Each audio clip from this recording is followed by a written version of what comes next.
What started as Meghan Markle's big "I'm back" moment quickly flipped into a front row disaster, and it all began with a single innocent scone. Yes, you read that right. Meghan's brand new raspberry jam, launched with so much curated grace under her new label as ever, had just landed on the menu of one of LA's fanciest restaurants. Everything about it screamed elite. Pastel labels, organic flair, luxury wellness vibes. It was supposed to be her soft rebrand, something tasteful, literally and metaphorically. But then Gordon Ramsay walked in. The man who built a career torching kitchens and chefs' egos sat down for a taste. The second that jam hit his tongue, the air froze, dead silent. And then Ramsay spat it out right there in front of everyone. He shoved the plate away, stood up, and exploded across the dining hall. This isn't food, he bellowed. It's a crime against fruit. Unfit for a dog's breakfast. Get back to assess her new brand as ever.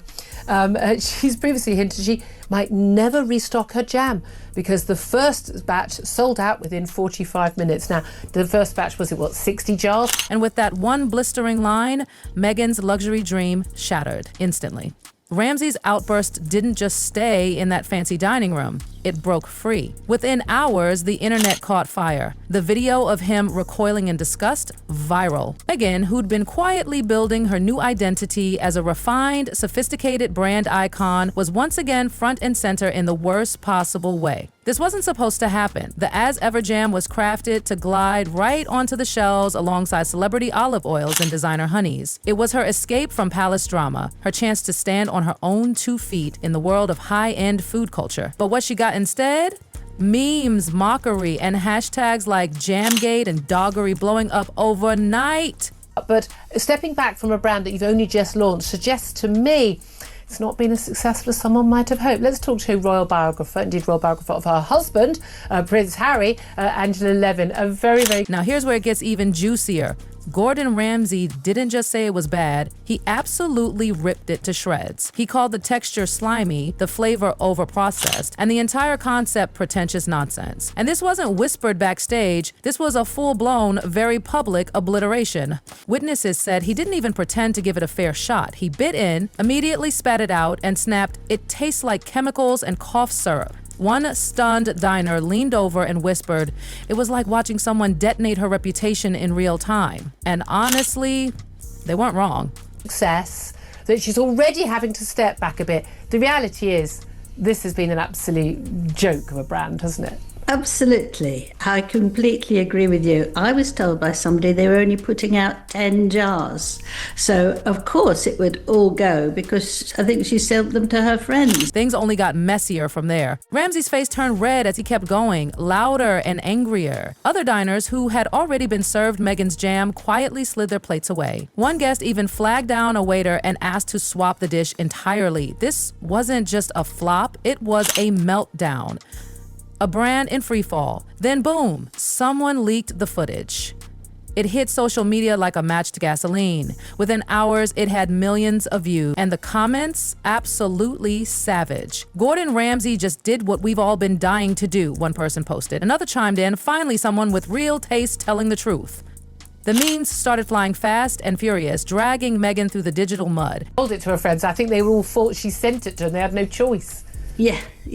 Well, whatever way it was. So it's been a disaster. And one of the disasters was the packing, which she spent day after day, so she said, poor thing, packing it up the right way and the right colour. And it's cost an absolute fortune. So the whole thing has been a disaster. And let's not even pretend it stopped there. The hashtags weren't just trending, they were taking over. This was Meghan's worst PR nightmare unfolding in real time. Her team, total panic. Sources say her PR squad was on the phone with the restaurant within minutes, begging them to pull the jam from the menu. They wanted to bury the incident before it spread.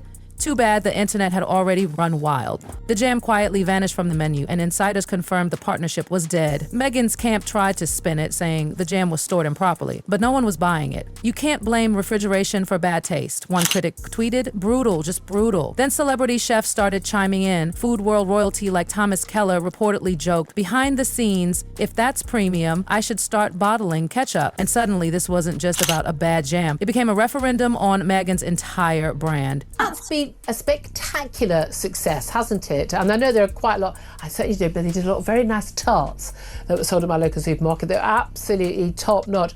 But there was some talk that she apparently was the view that, I mean, she's got some podcast that's already finished where it's sort of like women found. I mean, I don't bother learning the names of these things because they never last that long.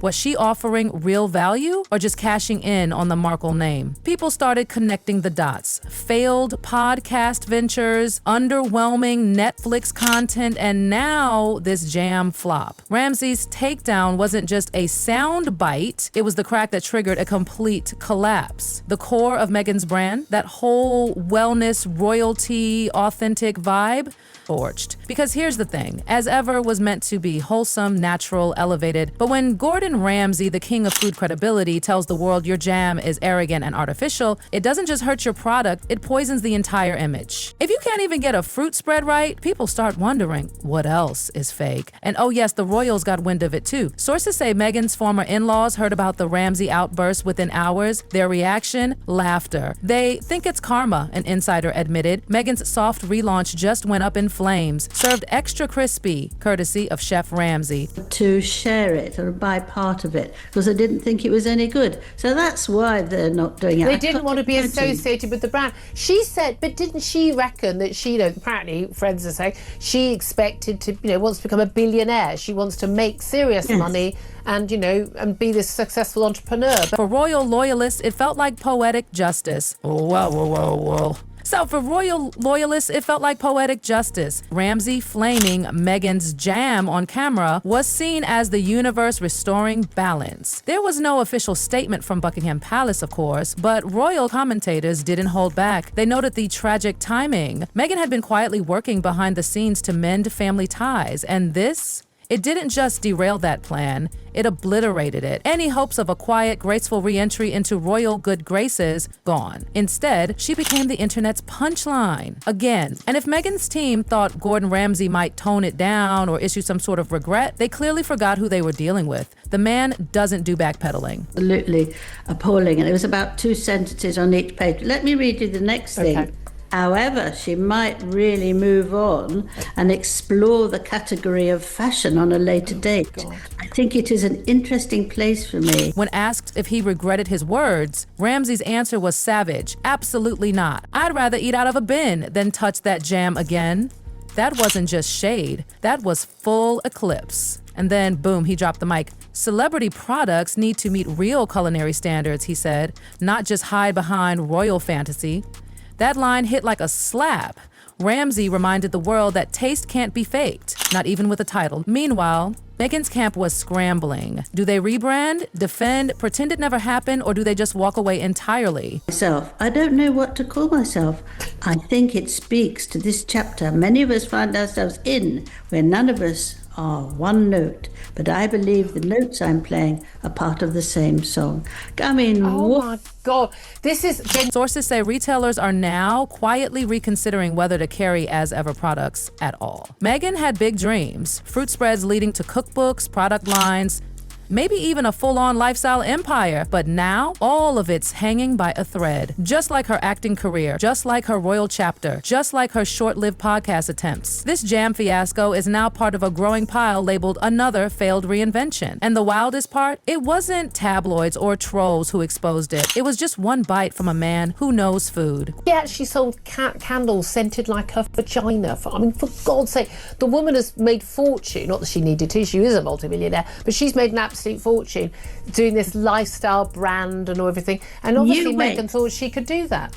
Yeah, but Gordon Ramsay didn't need to scream to the world that Meghan's brand was hollow. He just took a bite, spat it out, and the internet did the rest. That one honest reaction, no filters, no publicist spin, tore through the glossy image Meghan had been polishing for years. Her brand now tastes like what he said it was, unfit for a dog's breakfast. And in a world where style often wins over substance, Ramsay reminded us that quality still matters. A celebrity name on a jar doesn't make it worth buying, not if what's inside is artificial. Behind, or in a beekeeper's suit and things like that. And she clearly wants privacy for her family, obviously, unless she doesn't want privacy for her family when she wants to make money. That hasn't gone down very well. Meghan might keep chasing reinvention, but this time, she ran into a wall tougher than any gossip column, the raw honesty of a culinary giant, and she didn't just lose. She got torched. Publicly, viciously, unforgivably. In the world of luxury branding where appearances sell everything, Meghan believed her as ever jam was her next big win. She had the name, the look, and the rollout, but she was missing one thing, the actual ingredient that matters, quality. And that's where Ramsay came in. But he also did his own speeches and everything, but now he has to obey Meghan. He absolutely has to. Do you really think it's like this? I don't like it when we always blame, the woman. There's this. He saw through the royal packaging and pastel marketing. One bite was all it took. And when he spat it out, he wasn't just rejecting a food item. He was rejecting the illusion Meghan's been trying to sell for years. She wasn't a duchess, not a brand visionary, not a culinary icon, just another celeb selling hype over substance. And when Ramsay ripped off that mask, he didn't hold back. He didn't just ruin a product, he blew the lid off a pattern of shallow projects, big launches with no soul, all driven by one thing, a famous name trying to stay relevant. This wasn't just about jam, it was about trust, about the public finally getting fed up with being sold authenticity that turns out to be nothing but brand. Meghan can drop 10 more product lines and do 100 interviews, but now Ramsay's verdict will haunt her. If it's not real, it won't last. And this jam, like the image behind it, didn't stand a chance.